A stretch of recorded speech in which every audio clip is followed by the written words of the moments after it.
Şu an ekranda gördüğünüz harita 2020 yılında Suriye'deki durumu gösteriyor. O yıllarda bu haritaya bakıp kim bu savaşın kazananının yeşil yerleri kontrol edenler olacağını söylerdi.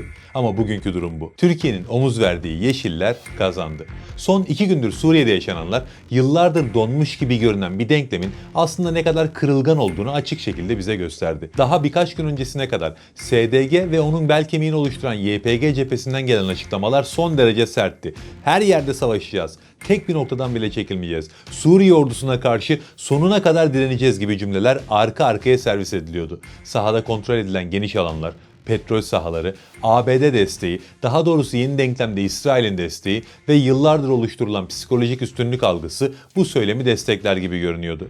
Türkiye'de bile kendine akademisyen, analist ya da siyasetçi diyen birçok ünlü isim YPG'yi yenemezler diye konuşuyordu kanallarda. Ama sahada gerçek güç dengesi değiştiği anda bu iddialı söylemlerin ne kadar içi boş olduğu çok kısa sürede ortaya çıktı. Hem de 48 saat gibi kısa bir sürede. İşte bugün onların sonunu getiren anlaşma metnini detaylıca analiz ediyoruz. Başlamadan da şunu belirteyim. Mazlum Abdi şu an ben bu videoyu çekerken Şam'a geldi. Ben yayınlayana kadar muhtemelen görüşmenin sonucu belli olur. Videoyu çekmek için görüşme sonunda anlaşma iyice netleşsin diye bekleyecektim. Ama sonra beklemeye gerek olmadığına karar verdim. Çünkü bu anlaşmayı kabul etmek zorundalar. İster bugün masada, ister yarın sahada. Ama iş sahaya kalırsa bu maddeleri bile mumla ararlar.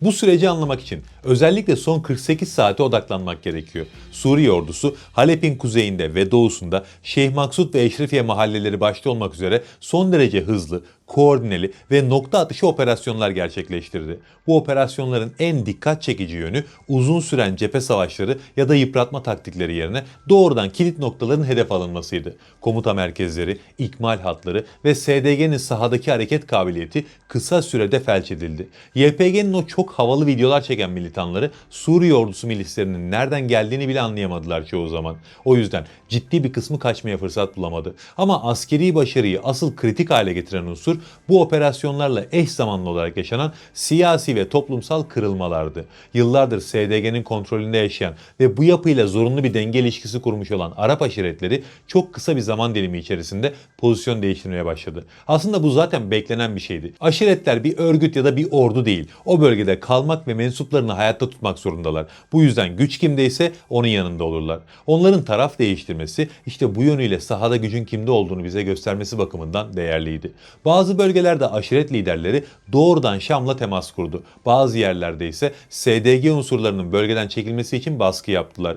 Bu SDG açısından en tehlikeli senaryoydu. Çünkü bu yapı askeri gücünü yalnızca silahlı unsurlarına değil, aynı zamanda yerel dengeye dayandırıyordu. Aşiret desteği çekildiği anda kontrol edilen alanlar kağıt üzerinde kalıyordu. Tabi bu noktada ABD faktörü de belirleyici oldu. Washington sahada Suriye ordusuyla YPG'nin doğrudan bir çatışma riskini göze almak istemedi. Zaten Trump geldiğinden beri bir şekilde Suriye meselesinden kurtulmak istiyorlar. Ayrıca SDG'ye verilen desteğin amacı Suriye'nin doğusunda bir denge unsuru oluşturmaktı. Ama bu denge Suriye ordusunun kararlı ilerleyişi ve yerel unsurların desteğini almasıyla birlikte bozuldu. ABD için tablo netti. Bu aşamadan sonra SDG'yi askeri olarak savunmanın maliyeti sağlayacağı kazançtan çok daha fazlaydı. Bu nedenle diplomatik kanal devreye sokuldu ve Suriye yönetimiyle ABD Büyükelçisi arasında kritik bir görüşme gerçekleşti. İşte bu görüşmenin ardından sahada fiilen yaşanan yenilgi masaya taşındı. Ateşkes ilan edildi ve ardından SDG'nin tasfiyesi anlamına gelen entegrasyon anlaşması imzalandı. Bu anlaşmayı bir uzlaşı gibi sunmaya çalışanlar olabilir ama metnin ruhuna ve sahadaki tabloya bakıldığında bunun bir uzlaşı değil,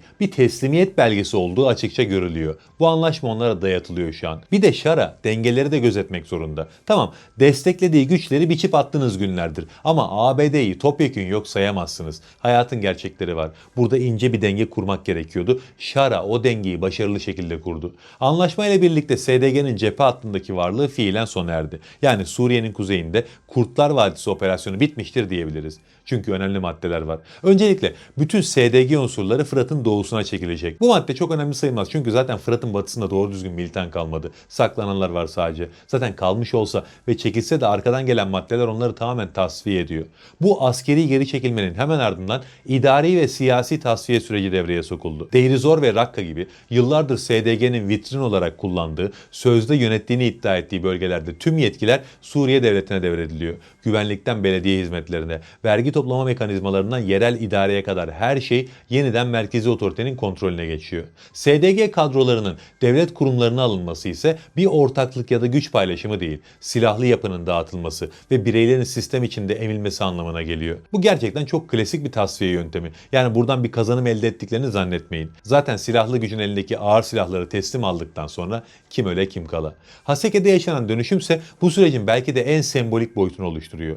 Yıllardır fiili bir başkent gibi kullanılan bu şehirde sözde özerk yönetim yapıları tamamen ortadan kaldırılıyor. Tüm sivil kurumlar doğrudan Suriye Devleti'nin resmi idari yapısına bağlanıyor. Meclisler, komisyonlar ve alternatif yönetim söylemleri tarihe karışıyor. Bu özerk yönetimi iddiasının sadece askeri değil, idari ve siyasi olarak da sona erdiğinin açık ilanı. Yani Rojava hayali çöktü. Anlaşmanın en kritik ve onlar için en can yakıcı bölümü ise petrol ve doğalgaz sahalarının kontrolünün tamamen Suriye ordusuna devredilmesi maddesi. Sadece bu maddede anlaşılmış olsaydı bile zaten PYD parasızlıktan kısa sürede dağılırdı. O yüzden bu madde bence atılan en sağlam kurşun olmuş. SDG ve PYD için bu sahalar sadece bir gelir kaynağı değil, bütün yapının finansal omurgasıydı. Deirizor ve Haseki hattındaki petrol sahalarından elde edilen gelir yıllara göre değişmekle birlikte yılda yaklaşık 1,5 ile 2 milyar dolar seviyesindeydi. Rakamı 10 milyar dolara kadar çıkaran kaynaklar da var ama ben minimumdan bahsediyorum.